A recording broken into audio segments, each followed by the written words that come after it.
Hey everybody. Nope. Hey everybody, welcome back. This is lesson 8 of the Life After Narcissism course, and today I want to talk to you a little bit about how you can help others, how you can support others who are in an abusive relationship or who are just getting out of an abusive relationship. And one of the things that I found, I think I mentioned before, that when I started to expose narcissism, when I started to help coach other people about, first of all, like the recovery process, but also other things like legal issues and just different situations that might come up in their families, how to talk to other people about narcissism, just all of that kind of stuff. I started attracting more and more narcissists. I mean, I could pick them out now, I don't need... I can just discern when I'm dealing with a narcissist. And one of the things that I really wanted to talk about in this lesson and impart to you is the ability to help other people. And this, first of all, has to come from a place of love. This has to come from a place of love of people and seeing them fulfill their destinies. This can't come from a place of, well, I hate narcissists. And there is a huge difference about the way that you will go about helping somebody, the way you will go about ministering to somebody and speaking into their situation, depending which one of these ways you approach helping them. So when I approach something, I just want to quick give you an overview of when I approach helping somebody from a place of love.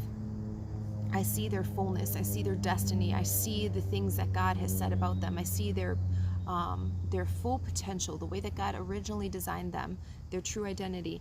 And I partner with God on that. I say, yes, God, I come into agreement with what you have said about this person. I come into agreement about what you created them to do and what you created them for.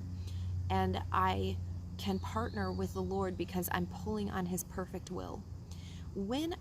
If I would ever try to minister to somebody because I just hate narcissism, or I'm ministering out of my own hurt, first of all, I can be speaking out of my soul, so I can be speaking out of my own woundedness. That doesn't necessarily help somebody else. Just because I tell them like how horrible it could be, what happened to me, and this is what you have to do, and to get back or to get even with the narcissist, it doesn't necessarily aid in their situation. They could be in a more delicate situation where they do not need to be going out like guns blazing, essentially, against the narcissist in their life. And not only that, I'm projecting my own pain, my own anger, my own hurt onto their situation instead of allowing them the space, instead of creating a space and help protecting that space of them to figure it out for themselves, allowing them to go through the healing process. My healing process, I'm sure, is different than what you guys are going to experience. What I can give you is first of all, a process that I know works. I've done this process with many of my individual life coaching clients.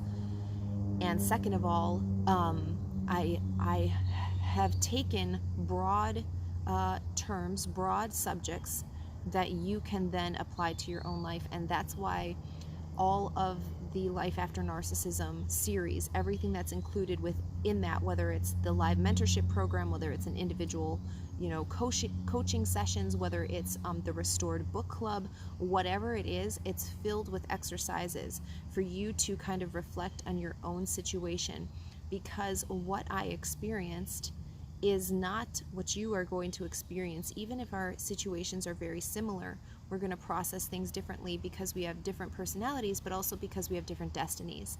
So when I was going through this process, I wasn't aware at the time that it was essential for me to go through this process so that I could help other people. But the way that I went through it, I look back now and I see that the way that the Lord had constructed my recovery process was very much so that I would have clear areas to touch on and to help guide people through. But I still want to give them the space. I essentially want to lead you to an open meadow, and I'm going to give you some activities, but I'm going to sit and wait with you as long as you need to work through those activities. I'm not going to tell you do this, I'm not going to be standing over you saying like, do activity 1, and and telling you exactly how to do it. That's not the way that it's supposed to go, because it's very important that you develop something that cannot be taken away from you. I want your identity to be so firmly rooted in God that nothing can take it away. And I don't want you to feel like if I leave, or if another person leaves you, or if we're not with you, that somehow you can't hear from him. I want you to give you something that cannot be taken away.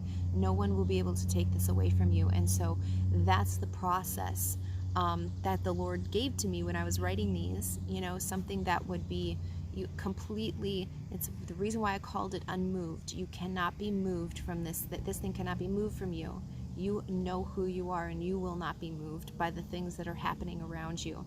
And that can only happen if I give you the methods, the ways to cultivate your own identity and to really grow at your own self. So first of all, I say all of that to say, when you are going to minister to somebody, and I especially do this because sometimes I can feel real anger coming up, a real righteous anger. I know that the Lord's heart is on that thing, that his anger is kindled against whatever is happening. And so I will specifically wait until I hear from the Lord clearly about what I should say and how I should say it, because I don't want to misguide somebody.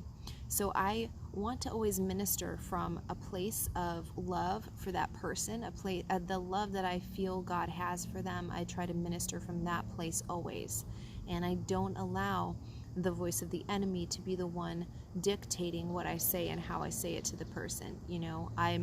I worked on my own self so that I could be fully healed. And at the time, I was just thinking, I don't want my babies to grow up with a mom who's bitter or who's angry. And I don't want to teach them to have those qualities about them. So that was really the motivation for me to heal. It really wasn't because, I could feel myself changing, but I felt like I could live with myself this way. But I couldn't live with my babies living with me that way. And so that's really why I was motivated to heal. And so when you're completely healed from the things of the past, they have no hooks in you. They don't have any hold over you. You are free to develop and create the life that God says you can have, no matter how late in life it is, no matter how many mistakes you've made, no matter how much time has passed, since you've gotten a promise, or you've gotten this or that, since you've made a mistake, or, gotten into the situation on your own will. None of that matters. Once you are come into agreement with what God says about you and heal yourself, it's easy to see that for other people. It's easy to see it for other people. So, I give you just a few tips on like how to be there for people in the PDF that you can go through and kind of work through on your own. See which of those things come natural to you. See which things you need to spend some time cultivating. I find that listening, just being willing to hear the person out and to not tell them, how could this be happening? Or, just those questions that sometimes a lot of outside people, I remember people asking me that, like, why would you ask me that? I would tell you if I knew why this was happening. I would tell you if I knew the issue.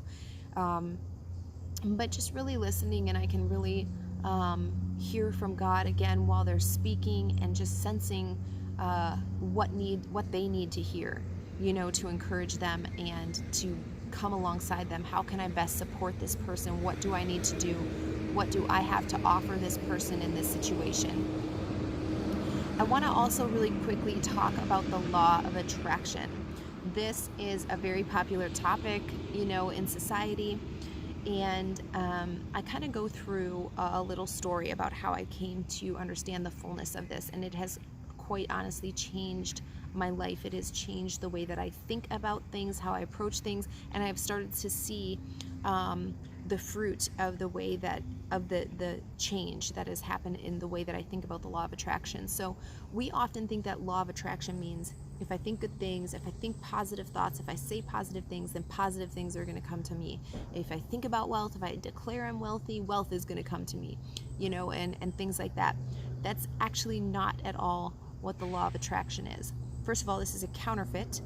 law. This is a spiritual principle of reaping and sowing. You will reap what you sow. And so you will reap what you are. Let me say it again. You'll reap what you are, not what you can't say, okay, I'm going to be wealthy, but then the rest of the, you do your declarations and you walk around the rest of the day thinking about how you can't afford this, you can't do this, you have a real poverty spirit, a poverty mentality about you, and expect to be wealthy, because you are stuck in a poverty mindset. You are stuck in a poverty spirit. And until you get free of that, it doesn't matter how many things you declare, until your heart posture changes, until your spirit is aligned with truth about what God says you are wealthy, you are the heir of Christ and all of that, until you come into agreement fully and you completely change, your words are going to have no effect. They're idle words. They're words that don't come back. They don't produce anything. So you will reap what you are. You will reap what you are. And so you can't go around, if you're a bitter person, you're holding all this negativity inside of you, you're resentful, you have unforgiveness in your heart, you can't expect to have blessings come to you, because you are not a blessed person. You attract what you are. And so I go through just a little bit more in depth about that in this PDF, and I really want you to work through this as well. In the exercise section, there's some questions about that, how you can start revealing, how you can start understanding the fullness of your identity and who you were created to be, and how God created you to interact with other people and with the systems of this world. So go through those exercises again. Remember, you're going to get out of this class what you put in.